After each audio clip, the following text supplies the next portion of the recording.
Le Premier ministre Choguel Maïga s'est encore exprimé et nous allons réagir en direct à la prise de parole de cet homme sage. Si vous appréciez, aimez la vidéo et abonnez-vous parce qu'on fait plein de réactions ici. À bientôt. Ici, c'est les avis des cadres. Je pense que tout ce que nous avons dit ici, c'est les avis des cadres qui sont aussi pertinents que les vôtres. Donc il ne s'agit pas de nous répondre. Je crois d'ailleurs que ce n'est pas l'objet. Il s'agit juste de prendre les observations des uns et des autres et voir dans quelle mesure vous pouvez les intégrer. Sinon, vous ne pourrez pas répondre à tout le monde, surtout que c'est un débat interactif. Et je voulais cette précision. Donc l'objet de ces questions, ce n'est pas de vous demander de répondre à toutes ces interventions. C'est juste les recenser avec M. le ministre et voir dans quelle mesure vous pourrez les intégrer. Ceci d'autant plus que le document que vous faites ne va pas forcément prendre en compte toutes nos préoccupations. Par exemple, les deux professeurs d'université, le ministre des Mines et celui de l'enseignement supérieur, viennent de nous dire qu'ils sont en train de travailler sur un programme, la pensée autonome. Ça veut dire qu'il y a dans beaucoup de secteurs, les réflexions vont continuer. Ce que vous donnez, c'est un socle, me semble-t-il, à partir duquel la société va s'organiser. Sinon, il va y avoir beaucoup de secteurs où les incidences vont amener à différents développements. Donc ce que je dis ici, c'est juste pour renforcer le socle que vous avez présenté. Ce sont les contributions d'un citoyen malien qui suit avec beaucoup d'intérêt ce que vous faites. Je voudrais, et je devais commencer par ça, vraiment vous remercier parce que le document est vraiment un document de qualité. Personnellement, je l'ai beaucoup apprécié. Et le professeur Ndiaye d'ailleurs, ce n'est pas la première fois que je suis ces présentations et ça m'a toujours procuré du plaisir. Et cette fois-ci, avec votre équipe, je crois que nous avez montré que on peut être ministre ou président ou premier ministre, mais on doit apprendre chez vous. C'est pourquoi je parle de l'élève qui parle au professeur. Ceci dit, je voulais juste faire quelques contributions. D'abord, vous avez parlé beaucoup de l'historique du Mali. Vous avez cité les grandes entités, les Mansa, les Askia. Je crois que vous avez omis les Sunnis. Parce que si vous parlez de l'empire Songhai, c'est en deux étapes. Il y a le Songhai et qui a eu deux empereurs, Sunni et Askia. D'ailleurs, plus tard, vous avez parlé du grand canal qui a été construit vers Bourem. Ça, c'est du temps des Sunnis. Donc, il serait bon de le citer. Concernant les grandes victoires, vous en avez parlé beaucoup, des victoires historiques que notre peuple a portées au temps de la lutte contre le colonialisme. Je connais certains détails parce que je suis en train de travailler sur un livre sur cette question, spécialement pour ressortir la contribution de la communauté Touareg, comme on l'appelle, dans la résistance à la pénétration coloniale. Donc, il y a certaines données que j'ai sous la main. Et la bataille dont vous avez parlé de Takubao, il y a très peu de Maliens qui en savent. Même dans les milieux Touareg, il n'y en a pas beaucoup. Peut-être vous, les grands intellectuels, et puis certains historiens. En fait, ça fait partie des grandes épopées de l'histoire du Mali, où la communauté Touareg a infligé une perte inouïe. Je crois que même les historiens français n'ont pu oublier. Mais là-bas, c'est la communauté Touareg complexe, les Noirs et les Blancs. Parce qu'il y a trop de confusion à ce niveau. C'est vraiment l'expression même, l'exemple même de ce que quand les communautés se mettent ensemble, elles peuvent résister, même si on arrive à les vaincre à cause des armes. Ensuite, vous savez, dans la plupart des jeunes Maliens, quand vous les demandez, on vous dit la surface du Mali, c'est 1 241 000 murmurula, kilomètres carrés. Ça, c'est maintenant. Mais avant, on nous dit c'est 1 240 000 kilomètres carrés. C'est ce que l'ancienne génération sait. Les murmurus qui s'ajoutent là, 240 000 et quelques là, c'est après la guerre de 1987. C'est bon que les gens savent. Je suis sûr que dans la salle, il y a très peu de gens qui savent ça. Avant, la superficie, c'était 1 240 000. Mais après la guerre de 87, de 85-86, le Mali a ajouté ces 200 et quelques là.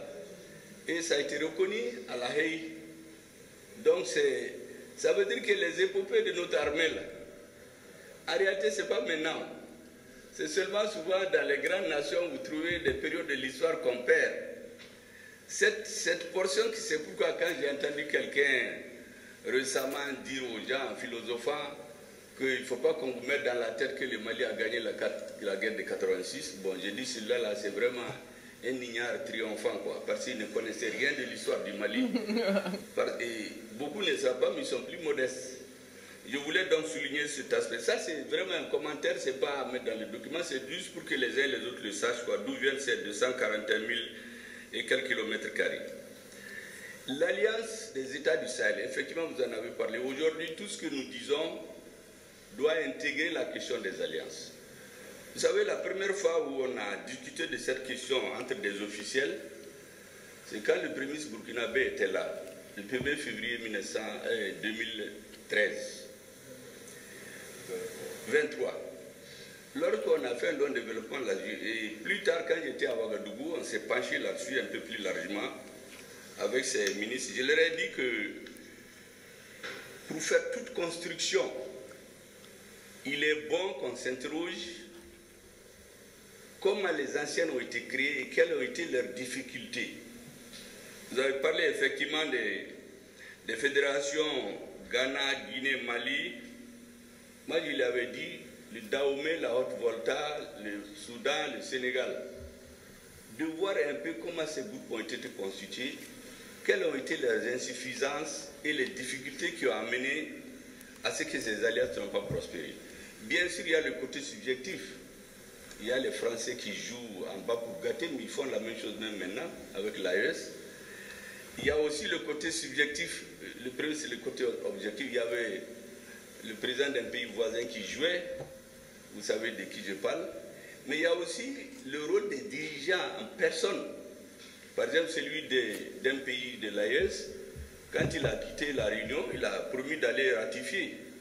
Mais arrivé dans son pays, il a refusé et la fédération est fondue comme ça. Parce qu'il a refusé de ratifier. Il m'a donné sa raison. Je lui ai dit que ça, c'est une des raisons. C'est celle que vous connaissez. Parce qu'il dit qu'on avait envoyé des valises d'argent à ce monsieur. Il a dit non, il y a aussi la place du Conseil de l'Entente qui était en gestation. Il a dit que le siège va être là-bas. Donc on corrompait des gens avec des petites choses du tout. Quand j'étais au Niger, pour la petite histoire, j'ai même dit aux Nigériens que j'ai failli être géographiquement un Nigérien. Parce que vous savez qu'à la fédération, comme ils ont joué, dans chaque pays, on opposait des frères et on aidait l'autre à gagner. Ou on aide les deux, chacun accuse l'autre d'être un collaborateur des Blancs. Mais celui qui gagne, on le prend, on travaille avec lui. Donc au Nigeria de Djibo Bakari et Amani Diori, il y avait c'était des parents. Donc pratiquement, si Djibo Bakari avait gagné, on lui avait promis de rattacher le nord du Mali. Donc si lui il avait accepté leur jeu, il allait être président avec le Niger et il arrive aux régions du nord là. J'ai dit au premier ministre du Niger, j'ai failli être nigérien. Une première fois et la deuxième fois, j'ai raconté l'histoire que vous avez vue sur les réseaux. Donc, c'est pour dire que je lui ai dit que c'est important que, concernant l'AES, nous voyons les facteurs subjectifs, les actions de l'étranger, du sabotage de l'Union et les rôles individuels et subjectifs des dirigeants et des équipes qui dirigent. Parce que les peuples voulaient cette alliance-là il y a longtemps en réalité. C'est les politiques qui ont divisé les pays. Et donc, c'était important que tout le monde ait ça en tête. C'est-à-dire toutes les choses que je suis en train de dire, beaucoup, c'est pour votre information.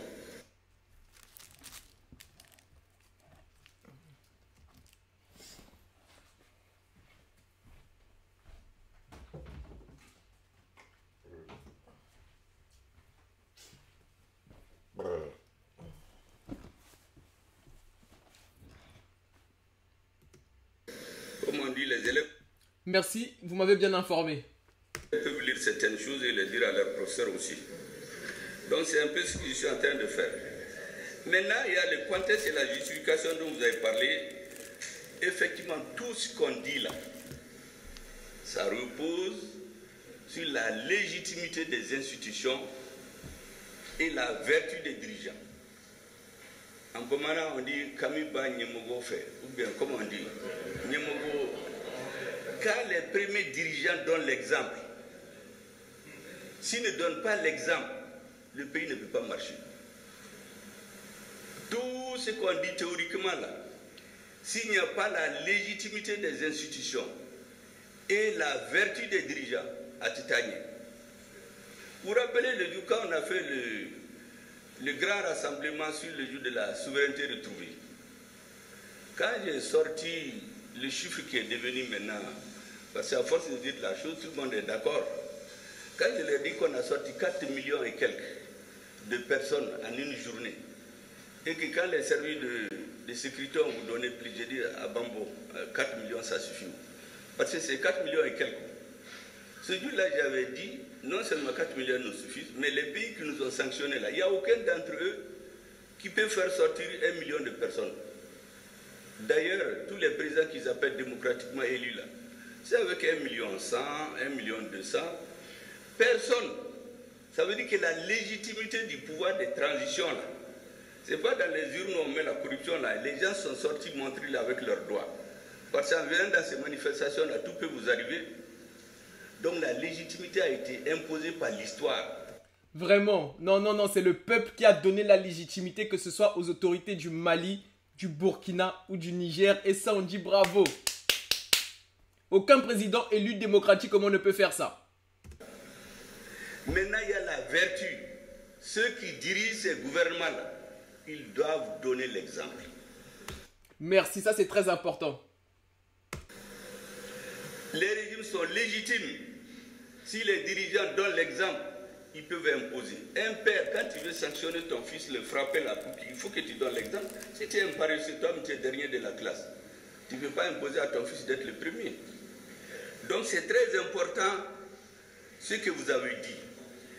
La légitimité des institutions et le leadership vertueux. Vous avez mis ça parmi les contextes de la justice et les méthodes. Vous savez, au lendemain de la guerre, lorsque la Corée, qui avait un niveau de développement égal à la Côte d'Ivoire, le Mali, a voulu se reconstituer, ils ont reconstitué des systèmes éducatifs. Vous savez que l'éthique et la morale sont devenues les matières les plus coefficiées, même aujourd'hui là-bas. C'est pour cela que quand un dirigeant, je me suis dit, quand il déconne, mais le peuple sort. Là-bas, quand un dirigeant, on le trouve en train d'avoir volé, il préfère se tuer. Depuis le bas âge, on enseigne aux enfants l'éthique. Voler, mentir, tricher, niya que nous, on te... Ouais, c'est important qu'il y ait un retour vraiment de ces valeurs-là qui ont totalement disparu aujourd'hui. Tout bientôt, vous avez eu des dirigeants des grandes boîtes là qui se sont suicidés. Vous avez eu des présidents, la population est sortie pour les renvoyer. Parce que l'éthique, chez eux, ils l'ont mis au centre de leur éducation. Je reviendrai sur une question du ministre de la fonction publique, la sécurité alimentaire, pour montrer que c'est un élément de légitimation des régimes. Vous avez ensuite les objectifs, les visions et les axes stratégiques. Moi, je voulais que vous ajoutiez, en tout cas, vous allez voir, hein, c'est des avis, comme je dis, c'est à vous d'apprécier. Votre aéropage là est plus bien instruit qu'une seule personne qui parle. Vous savez, parmi les vertus, il y a le respect et la sacralisation de tous ceux qui donnent leur vie pour que le pays reste debout, les militaires. Parce qu'on nous a travaillé le mental. Moi, je discute avec beaucoup d'intellectuels qui sont nos promotionnaires. Les gens pensent que quand tu es militaire, là, faut que tu congolo là-haut. Et les militaires aussi pensent que quand tu es civil là, tu ne comprends rien de la stratégie. Mais c'est la vérité. Or, la réalité, c'est que on fait les mêmes écoles, on fait les mêmes matières. Ils sont seulement soumis à une certaine discipline où ils se taisent. Mais en plus, ils étudient la stratégie. Mais les civils, là, tu prends des leçons de philosophie, tu sais bien parler le français, on dit que tu es bien instruit. Il va te faire tomber dans le piou. Parce que lui, on lui a appris la stratégie. Bon, j'ai dit ça pour vous faire rire, mais en réalité, chez nous, on cultive le fait que, voyez, un militaire ne peut pas être ici, et on nous a mis ça dans la tête. Il y a beaucoup d'intellectuels, quand vous causez avec eux, mais certains ne comprennent même pas de quoi Instagram. Qu'est-ce qui nous a enseigné ça? Vous avez entendu dans mes meetings, chaque fois qu'ils ont eu des problèmes dans leur histoire, là, ils ont été chercher des militaires. Et les Français, De Gaulle, c'était militaire. Et Churchill, c'était militaire. J'ai donné l'histoire de Churchill. En 1940, tout le peuple anglais est sorti applaudir leur premier ministre des Affaires étrangères qui a été conclure un pacte de paix avec l'Allemagne. Vous savez, quand il est revenu, tous les Anglais sont sortis pour applaudir le monsieur. Même la reine. Il y a un seul homme qui est sorti, il a dit non. Vous avez été signé un pacte de la honte pour éviter la guerre. Vous aurez et la guerre et la honte. Mais on le prenait pour un fou. Mais lorsqu'en 1941, les Allemands ont attaqué l'Angleterre, tout le monde s'est tué. La reine a allé le chercher, il dit Alakama, viens diriger le pays. C'est lui qui a dirigé le pays jusqu'à l'indépendance, jusqu'à la fin de la guerre. C'était militaire. Les Américains qui nous donnent la leçon tout le temps, ils nous bourrent la tête, qui a ceci. Mais après la Deuxième Guerre mondiale, quand ils avaient l'incertitude que le communisme allait les envoyer, mais ils ont cherché un militaire pour le mettre à la tête. Mao, c'était militaire. Tous ces pays-là, quand ils sont dans des tournants existentiels chez eux, ils ont cherché un de leurs fils qui est militaire. Donc c'est lui qui donne sa vie. Son travail, c'est donner sa vie. Parce que moi, je suis un ingénieur de télécom, je vais au boulot et puis je vais à la maison voir ma femme. Mais eux, quand ils vont en mission, ils ne savent pas s'ils vont revenir. C'est la seule profession. Donc, il faut entrevoir la sacralisation et le respect de tous ceux qui, dans leur métier, sacrifient leur vie pour la nation.